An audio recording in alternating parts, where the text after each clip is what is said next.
Armię Świata Defense 24.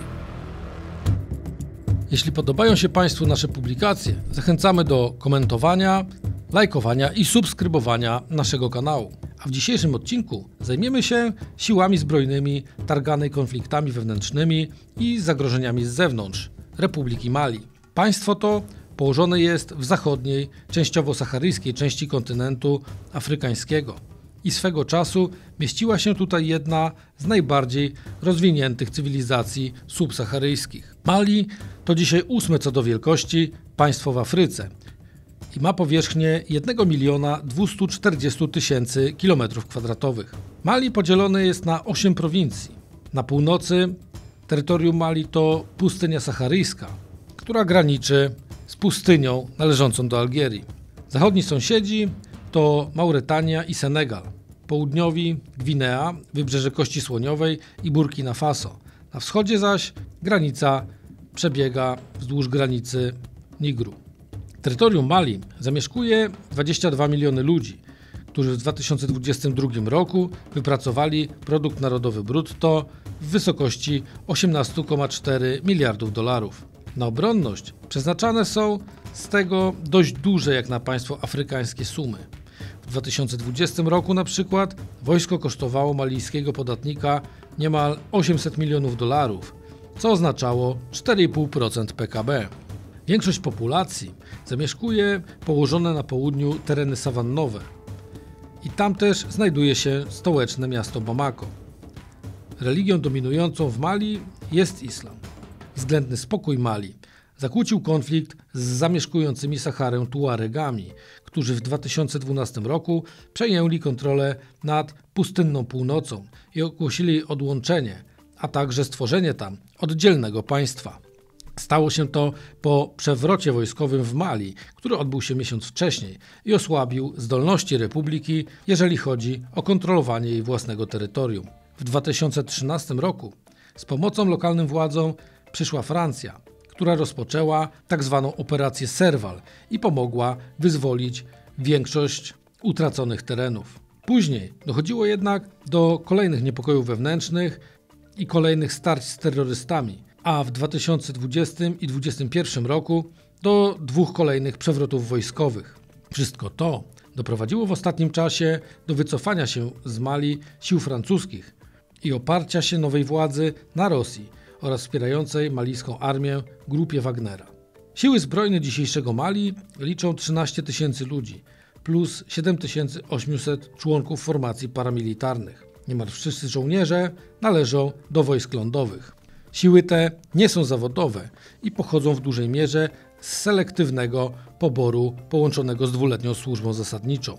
Wojska lądowe są zorganizowane prawdopodobnie w ramach 6 okręgów wojskowych, przy czym pierwszy skoncentrowany jest na północnym wschodzie kraju, 3 okręg wojskowy rozmieszczony jest na południowym zachodzie w rejonie miasta Gao, 4 okręg jest przy południowo-zachodniej granicy koło miasta Kayes, 5 okręg wojskowy jest w okolicach Timbuktu w centralnej części kraju, niedaleko terenów saharyjskich, a nieco na południe od niego znajduje się 6 okręg wojskowy koło miasta Sevare. Okręgi wojskowe mają prawdopodobnie między 1 a 2 pułkami piechoty zmotoryzowanej, których łącznie jest 9.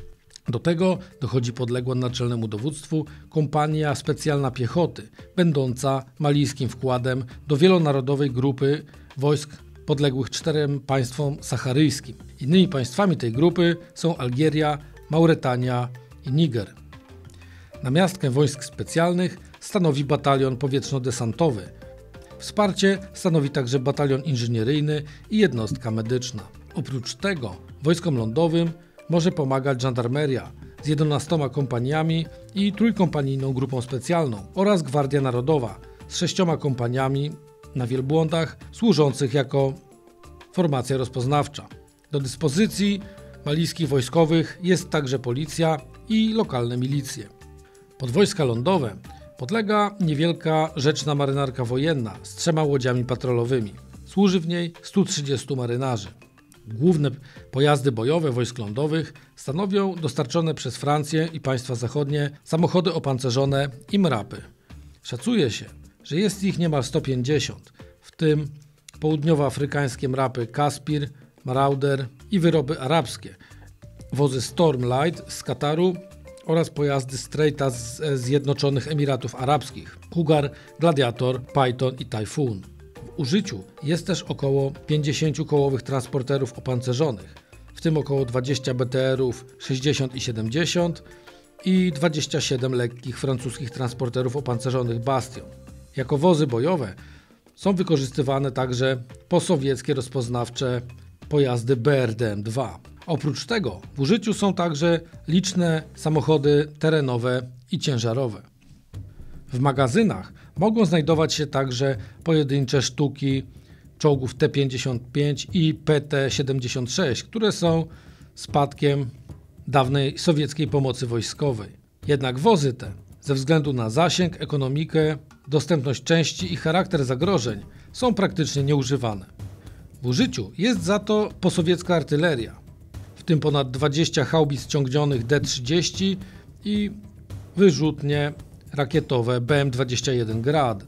Szacuje się, że systemów tych może być nawet kilkadziesiąt, co proporcjonalnie do reszty sił jest dość dużą ilością.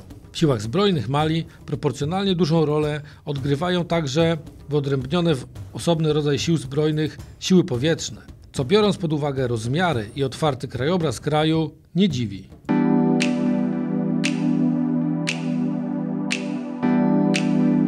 Nic tak nie łączy ludzi jak gry planszowe, a te można kupić w sklepie defense24.pl. Między innymi tą, mojego autorstwa, Orły i Rakiety. Zamów ją teraz, a otrzymasz egzemplarz z moim autografem. Malijczycy posiadają eskadrę śmigłowców z około 10 śmigłowcami rodziny Mi-24, w tym z 4 najnowszymi Mi-35, do których dochodzi 6 śmigłowców rodziny Mi-8, Mi-17, 2 francuskie śmigłowce typu Super Puma i 1 lekki AS-350 Écureuil. Rosyjskiej produkcji maszyny w większości zostały dostarczone w ostatnich latach i są przynajmniej częściowo obsługiwane przez najemników z grupy Wagnera. Śmigłowce te stanowią jeden z najważniejszych argumentów w walkach toczonych z opozycją wewnętrzną i Tuaregami. Obraz lotnictwa bojowego dopełniają samoloty bojowe, a dokładnie lekkie maszyny wsparcia, określane także jako samoloty przeciwpartyzanckie.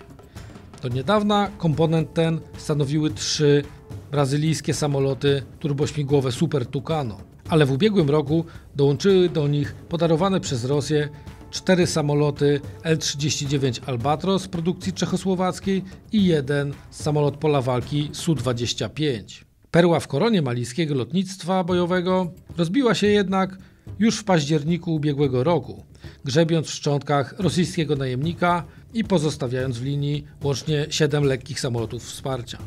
Malijskie siły powietrzne dysponują jeszcze niecałą dziesiątką lekkich francuskich samolotów szkolnych Tetra oraz eskadrą transportową.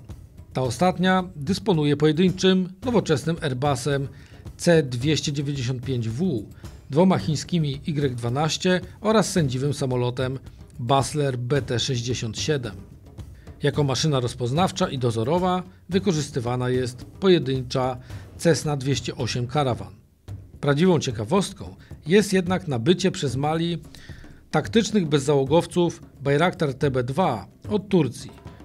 Ich pierwsze egzemplarze pojawiły się w Mali w grudniu 2002 roku.